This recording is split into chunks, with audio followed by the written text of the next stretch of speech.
The Stone Zone, entertaining and informative on the Red Apple Podcast Network. Welcome. You are entering the Stone Zone. I want to say a word about health care in America. 2 Thursdays ago, at about 11 o'clock at night, my wife experienced what they're now calling a cardiac event. Now, my wife, Nydia, is a survivor of stage 4 cancer, non-Hodgkin's lymphoma. She is an extraordinarily upbeat, optimistic, extraordinarily healthy woman who eats carefully, drinks little, and exercises regularly. During the Mueller witch hunt and the attempts to destroy me, she was my rock. She was diagnosed with stage 4 cancer, which I think was brought on by the stress of being hunted by a vicious, weaponized judiciary almost immediately after I was given a full and unconditional pardon. But around 11 o'clock, while trying to finish our taxes, she was seeking to upgrade Quicken, and there was a glitch, and I think she lost about 2 weeks of her clerical work. The day before, somebody had attempted to hack our bank accounts. Only by going to the bank branch in the nick of time did she prevent that. And for some odd reason, we had received a notice that our health insurance was about to be canceled. That was also an error. So she was rushed to the hospital after experiencing severe chest pain and briefly losing consciousness. And then after being examined by a cardiologist there, she was told that she had idiopathic cardiomyopathy. Now, idiopathic cardiomyopathy is the classification of cardiomyopathy characterized by heart muscle dysfunction without any identifiable underlying cause, even after thorough testing and evaluation. This condition, they say, is particularly significant because it will lead to heart failure, arrhythmias, and sudden cardiac death. The doctor essentially told her that they were sending her home, that she could wear this harness, which was a defibrillator, and that if her heart stopped, well, it might give her an electric jolt that would bring her back to life. She literally was told to go home and die. Then for 3 days, I could not get the cardiologist or his assistant on the telephone. I wanted a second opinion, but any doctor who was willing to see her, any cardiologist other than the one at the hospital, wanted to see the results of the various tests that she had been given. It was a very difficult weekend because we both believed that, well, her death might be imminent. Ultimately, I was able to wrench her medical records out of the hospital and take her to a different and thankfully much better cardiologist who told us that the diagnosis she had received at the hospital was completely wrong, that the tests they conducted were the wrong tests, and that the medications that they had given her were far too strong for her. She's rather petite. They told us what she has more precisely is broken heart syndrome, also known as Takotsubo cardiomyopathy, generally curable, and in most individuals, a full recovery is coming within weeks or months as long as they remain stress-free. Thank you, Jesus, for this news. But as for that cardiologist, I learned after the fact he never actually met and came face-to-face with my wife. He was essentially phoning it all in. I am particularly grateful to God Almighty for this good news, but it has been a horrific couple weeks. In the meantime, Tulsi Gabbard, our Director of National Intelligence, is under attack from those who are upset that she is telling the truth about Iran. Now, she is the Director of National Intelligence. Tulsi Gabbard is a former 4-term Democrat congresswoman from Hawaii, now turned a Republican. and she is a lieutenant colonel in the U.S. Army Reserve. She's a combat veteran of both Iraq and Kuwait. She's also a crack shot and a championship surfer. I said recently on the Alex Jones show that I believed that she would be the first woman president, and I still believe that. That doesn't necessarily mean that she will be president in 2028, but she has it, meaning that elusive quality of charisma. She's brilliant, she's highly principled, and she's very, very quick on her feet, and the camera loves her. She's going to be president. But right now she's receiving fire from the neocon warhawks in my own party for refusing to spread alarmism about the threat from Iran. Speaking before the Senate Intelligence Committee last month, Gabbard stated that the intelligence community continues to assess that Iran is not building a nuclear weapon and that Supreme Leader Ayatollah Ali Khamenei has not authorized the nuclear weapons program, which he suspended in 2003. Her comments sent neocon friends of mine like radio host Mark Levin and the failed presidential candidate Nikki Haley into a tizzy. They shared an op-ed in The American Greatness written by former John Bolton Chief of Staff Fred Fleets, calling the intelligence reports referenced by Gabbard as stupid in arguing for George W. Bush's aggressive war on Iran policy. Very important, please read to the end, he said. Red flags are everywhere. Can't say we haven't been warned. That's what Mark Levin wrote while sharing that piece on X. I raised alarm bells, Levin wrote, about this when she was nominated, but chose not to attack her over it anyway. There is no room for Iranian sympathizers in the national security team of the United States. That's what Nikki Haley wrote, taking it a step further by accusing Gabbard of being disloyal to the United States. Nikki Haley, which branch of the service did you serve in? Which war front did you risk your life in? These Bush era leftovers are once again misleading the public about Iran in an attempt to draw America into war. Remember that once upon a time, these very same people claimed that Saddam Hussein had weapons of mass destruction in order to promulgate the basis for a war with Iraq. They also told us that Iraq was involved in the 9/11 attack on America, which they weren't, but they used both as a basis for war and were successful to the great detriment of the world. These same interests today are trying to do the exact same thing with Iran, using nuclear boogeymen as an excuse to ratchet up hostilities that could lead us to World War III. While Iran's actions should not be ignored by any means, the source claiming that they are the major threat is not exactly credible. Neocons have been claiming that Iran is on the verge of creating a nuclear bomb for over 20 years. Their rationale is always that Iran is so close to nuclearization that America must take action now or calamitous circumstances will result. But their dire prognostications never, ever seem to materialize. Iran weakened over the years, particularly in the aftermath of the horrific October 7th attacks by Hamas on Israel, and their Islamic extremist government may falter on its own without direct American intervention. There are enormous demonstrations by the resistance among the Iranian people going on in that nation today.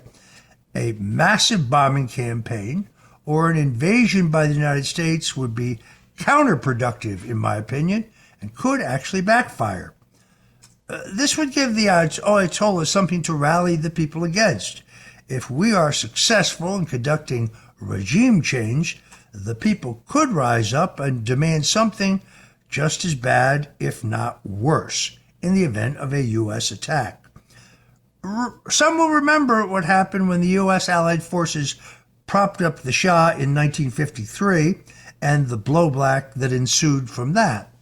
Look at Syria and Libya, for two recent examples of areas where the U.S. and NATO interventionism led to regime change and violent terrorist killers took control of both those countries as a direct result. This libel against Gabbard is absurd, similar to the insults that Democrats have lobbed at her in the past. Hillary Clinton actually said while she was running for the Democratic presidential nomination that Tulsi Gabbard was a Russian intelligence agent. No Trump administration official is defending the Iranian regime. Their values are abhorrent and an affront to the American way of life. But imposing our values upon them with bombs and guns, well, that's not going to work.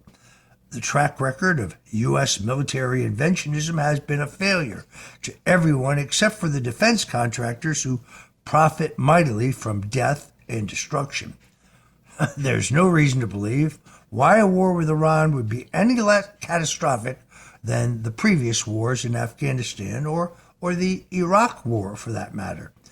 The military-industrial complex, that's what Dwight Eisenhower called them, and its neocon cheerleaders will use any pretext to drive the U.S. into conflict. Even though some of those voices have been removed from the Republican fold, certain prominent characters remain, camouflaging themselves now as MAGA patriots in an attempt to push the same old, failed Bush-era foreign policy which has hurt America.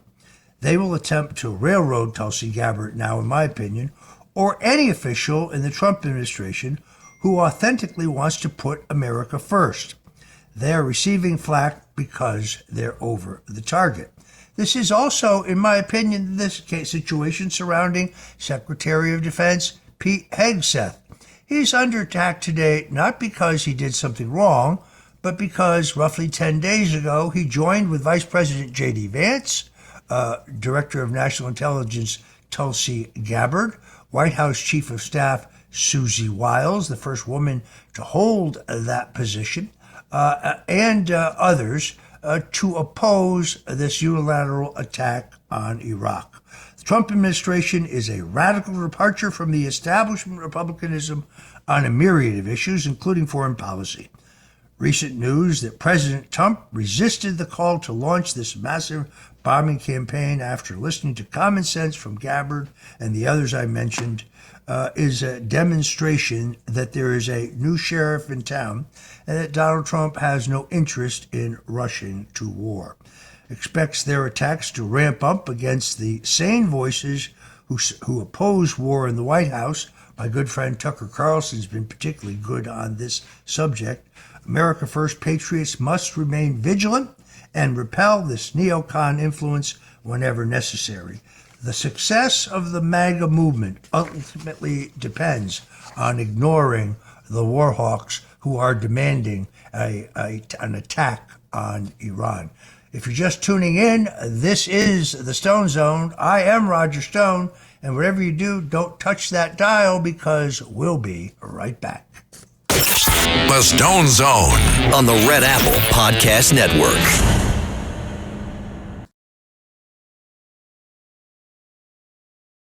The Stone Zone, entertaining and informative on the Red Apple Podcast Network.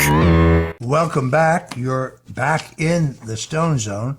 President Donald Trump this week unveiled his latest plans to shake up the White House grounds on Wednesday, announcing that he will pay personally for 2 large flagpoles to be installed, as well as 2 100-foot tall American flags, one on one side and one on the other side in the Rose Garden area.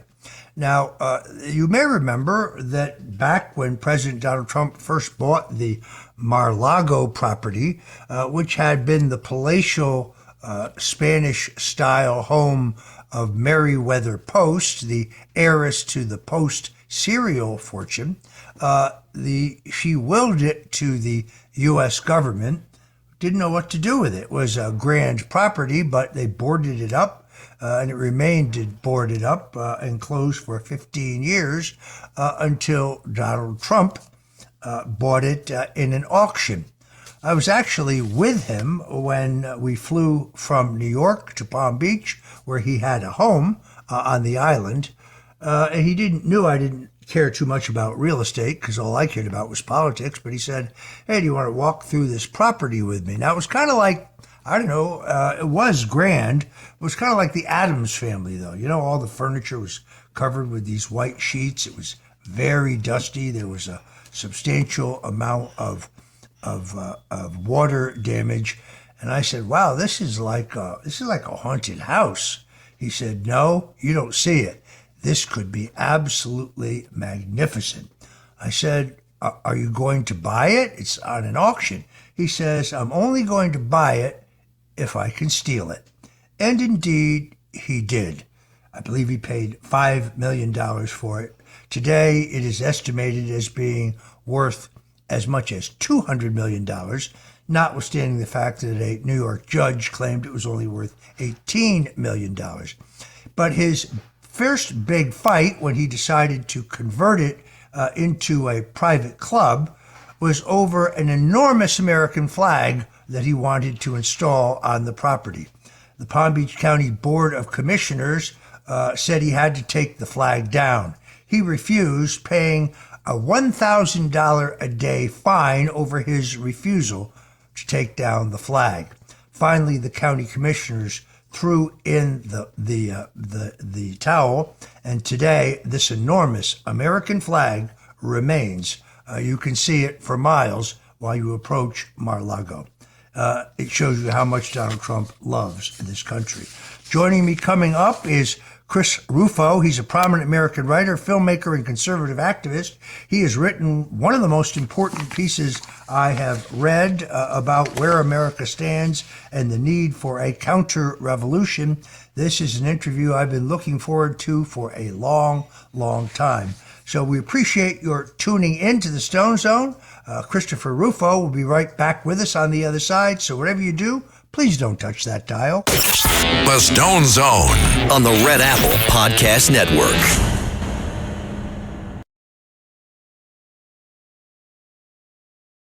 The Stone Zone, entertaining and informative on the Red Apple Podcast Network. Welcome back. You are entering the Stone Zone. Again, joining me now is Christopher Rufo. He is a prominent American writer, filmmaker, and conservative activist, renowned for his influential role in shaping contemporary debates on culture, education, and public policy. He's the author of America's Cultural Revolution, How the Radical Left Conquered America, a best-selling book that traces the intellectual roots of progressive ideologies and their impact on American institutions. Chris, welcome into the Stone Zone. Thank you for having me. I have wanted to have you for a long time. I'm glad we were able to finally get this set up. You wrote a piece entitled Bring on the Counter-Revolution. This is, I think, one of the most important things written in the last 10 years in terms of understanding how the past is prologue and how what America is going through today is what America has gone through in the past. And as the subhead of your piece says, conservatives need a national agenda that reclaims America's institutions from the left. A blueprint exists, but from a surprising source. That source, according to your piece, is one President Richard Milhouse Nixon. I'm just going to read the first sentence and let you kind of take it away. America is trapped in the loop of 1968. The politics of that fateful year have set patterns and bounds of our current national life and national life for decades. Chris, take it away. That's exactly right. And, growing up, I bought into what was, and unfortunately continues to be, the conventional wisdom about Richard Nixon's presidency. But as I dug deeper and read the history, and this is, of course, something that you know from your own firsthand experience and relationship with the former president, it was very different. The reality was very different than the narrative. And one thing I learned studying Nixon is that all of the great political questions and dramas and archetypes that we're grappling with today really first emerged in the first and the first part of the second term of President Nixon. And in fact, he anticipated many of these questions. He had some wisdom on how to potentially address some of these questions. And I think that he really is the kind of skeleton key to modern politics, and should be, reappraised for those of us, especially on the right. Yeah, I obviously agree with that. I think one of the great tragedies, of course, is that many of his great accomplishments, a strategic arms limitation agreement with the Soviets, the desegregation of the public school system without bloodshed or incident, the saving of Israel unilaterally in the 1973 Yom Kippur War, federal revenue sharing where public monies are best spent at the local level, the war on cancer, bringing China in out of the cold at a time that China was a dirt-poor agrarian society with little technology, without a strong military. Most of the Chinese did not have indoor plumbing. The rural areas had no electricity. There was no way for Richard Nixon to know that 30 years later, President Bill Clinton would give the Chinese most favored nation trading status, and he would also sell the Chinese some of our top military secrets, including our missile targeting technology in the Loral strategy, those two things playing a major role in making China the great danger it is to the country today. You make an excellent point about the fact that the Black Panther Party of the 1970s now reappears as Black Lives Matter. And the Weather Underground reemerges as Antifa. Past really is prologue. As you say, the Cultural Revolution that began a half century ago is now reflected in the, as you put it, deadening sequence of acronyms, CRT, DEI, ESG, and more. So I think what you say is absolutely true, that Nixon anticipated these things, and frankly, he dealt very effectively with them. It's a terrific piece. It's entitled Bring on the Counter-Revolution. I highly recommend it to you. But in your new book called America's Cultural Revolution, you talk more about the parallels between how the Chinese and American institutions have been conquered by communists. Talk to us about that. Yeah, I mean, that's right. And I think, look, President Trump has really outlined this in his very unique and colorful way. He talks about the radical left lunatics at Harvard and Columbia and Princeton and other elite universities. And the ideologies that are really manufactured within those universities have now extended outwards. And, what I found particularly fascinating is that the Black Panther ideology, the Weather Underground ideology, the New Left ideologies that were really at the fringes of that time, suddenly after 2020 became proliferating throughout our institutions, universities, corporations, schools, government agencies. And really what Nixon feared came to pass. And the tactics and techniques that he had contemplated then, unfortunately, were not implemented at that time. And now we're going to have to take much more dramatic action. That's why I think we've seen in the first almost 100 days of the Trump presidency, this really brutal, drag out, knockdown fight with the Ivy Leagues. And I think that is targeting exactly the heart of the problem. He's kind of lifted up the rock and finding all of the, the critters that are hiding under these, in the dirt. And it's really time to take these ideologies, these ideas that have baked in these places for so long, and to actually try to mount a proper and true defense. He's certainly unique. I watched him the other day talking about Canada. I'd never seen him so crisp, and he was basically said, look, we buy virtually nothing from them. They really have nothing that we really need. They buy a lot from us. As I like to tell Governor Trudeau, I mean, who else would say that? Can you picture Ronald Reagan calling the prime minister of a foreign country a governor as if they were governor of U.S. state. I mean, the guy he's part stand-up comedian. He's part statesman. He's part salesman, but he's also part stand-up comedian. The guy is hysterical, but it was one of his most crisp deliveries in terms of messaging that I have seen. I mean, look, we saw yesterday that tariff revenue is up to $15 billion, which is an all-time high. That was in April, yet inflation remains relatively low, unless you're Jerome Powell and you can't read. So that, to me, tells us that Trump's underlying economic theory is correct. Well, it's a good question. And I think that, look, his economic theory is really at odds with, again, the conventional wisdom. And I'm not an economist. I won't hazard any predictions, but we're going to see if the conventional wisdom holds or whether Trump, who arrives at these questions intuitively rather than purely intellectually, is actually right. So we're going to see that. But on the point of his humor, I'll admit, in 2015 and 2016, I was turned off by the way the president spoke. I didn't quite click in with it. I thought that it was outrageous. But then there was a moment in his first term when I was watching him at length, and it suddenly clicked with me. I said, he is hilarious. I mean, he knows exactly what he's doing. It's this dry sense of humor. It's this New York attitude. And from that moment, when I really understood the president's humor and wit, was really when I really understood him as a president, as a public figure. And I'll tell you my favorite line of his.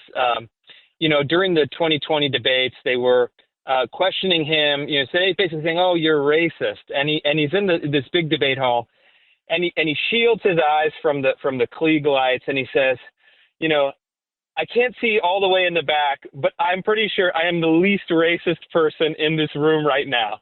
And it's just the outrageous, totally off the wall. I mean, it's an inborn talent. You can't teach that. You can't develop that. You can't practice that. He's just a kind of creature that is totally unique in American life. Well, something President Nixon once told me is that the only thing wrong in American politics than being wrong is being boring. And Donald Trump completely understands that. He is never boring. He's always interesting, and he's also entertaining. I think he also recognizes that if you're not interesting, well, the voters begin to look elsewhere. But the other thing is that I can tell you, he's completely unscripted. I mean, what you see is what you get. We couldn't get him to even think about using a teleprompter until after he had won the nomination in 2016. He flatly refused to do it because he thought it was phony. I don't want to look like a politician, he would say.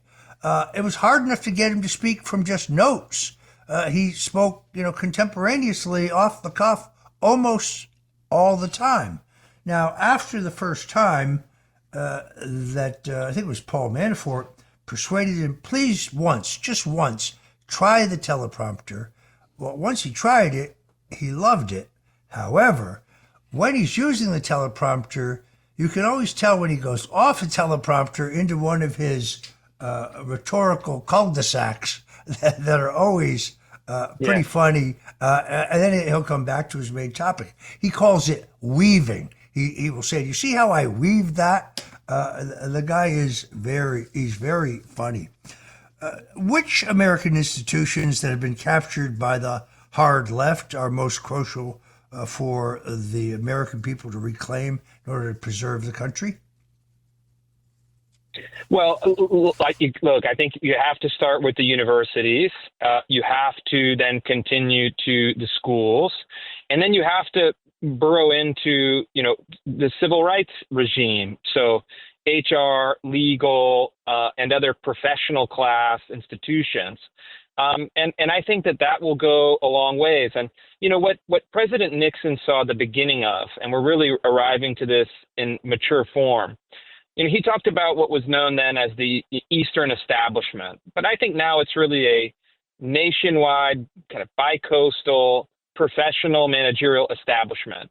And as much as we may disagree with the popular ideologies within that establishment, that really is where policy gets made, how the narratives that circulate through the country get made, and where politics is shaped and formed.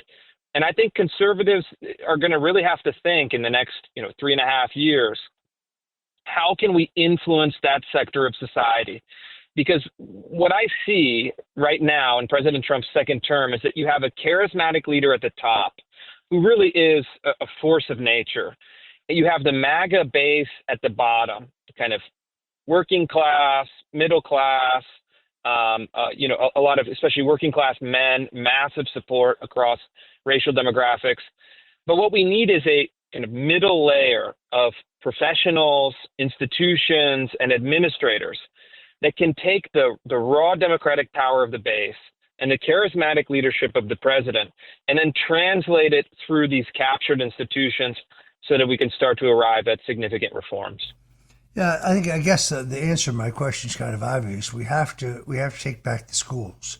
If we don't take back the schools, then we lose the youth. If we lose the youth, well, we lose the country. I also think people don't understand that Trumpism is far, far broader and far, far deeper than the Republican Party. There are people who voted for Donald Trump who voted for Jimmy Carter and voted for Barack Obama. The appeal of the MAGA movement, the America First movement, far broader than the Republican Party. And now when you add to it what I call the common sense Democrats like Robert F. Kennedy Jr., like Tulsi Gabbard, who's now a former Democrat, like Rod Blagojevich, like the mayor of Dallas, for example, you have a realignment very similar to the realignment that was fashioned by Richard Nixon in 1968, in which white Southern conservatives, working class blue-collar Catholics in the Northeast combined with traditional Republicans in the country to form a new majority. That coalition may have been frozen temporarily by Watergate, but by 1979 it was flowing again. It elected Ronald Reagan. It is fundamentally the same coalition that would go on to elect Donald J. Trump. If you're just tuning in, folks, we're talking to Chirs Rufo. He is a prominent American writer, filmmaker, and conservative activist. He's an amazingly good writer, and I'm fanboying here, but I love his piece, Bring On the Counter-Revolution. Don't go away, because we'll be right back with more of Chirs Rufo. The Stone Zone on the Red Apple Podcast Network.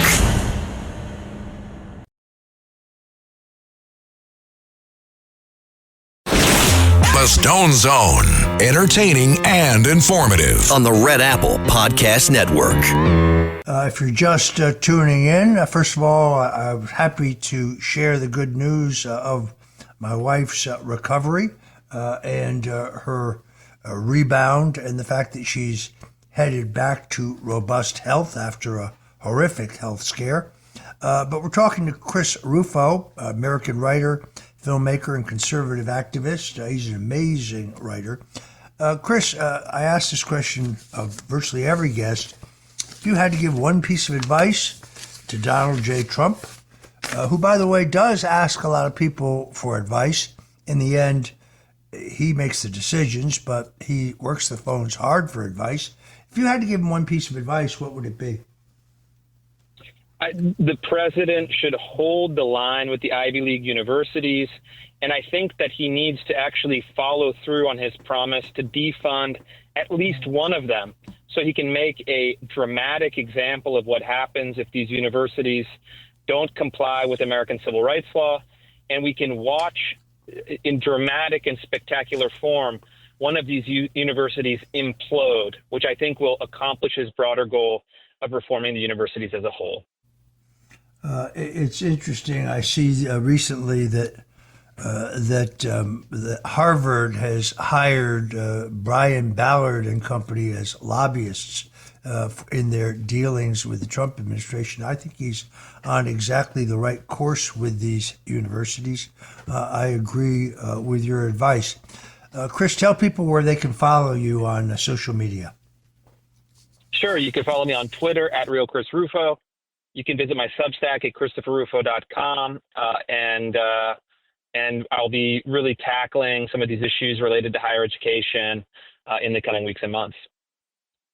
Posts recently on the fact that you learned that Princeton University was violating the Civil Rights Act to discriminate against whites, Jews, and males. It's a great piece. You want to check that out on Chris's social media platform. I'd hope to have time to get to it, but appreciate this lively conversation, and I want to invite you to come back again when we have a bit more time. Again, my thanks to Chirs Rufo, our guest. Yes, this weekend I am going to make my famous Sunday gravy, 1/3 beef, 1/3 pork, 1/3 veal, San Marzano tomatoes, 1 can of tomato paste, all the appropriate spices, garlic, onions, parsley, and of course lots of oregano. Cooks for 5.5 hours. On Monday, it'll still be some left, but Sunday, marron. I also want to thank everybody out there listening to the Stone Zone. It has been a tumultuous week in the Stone family, as I told you earlier, and we are grateful for your listening and very grateful for your prayers. Until we meet again, God bless you and Godspeed.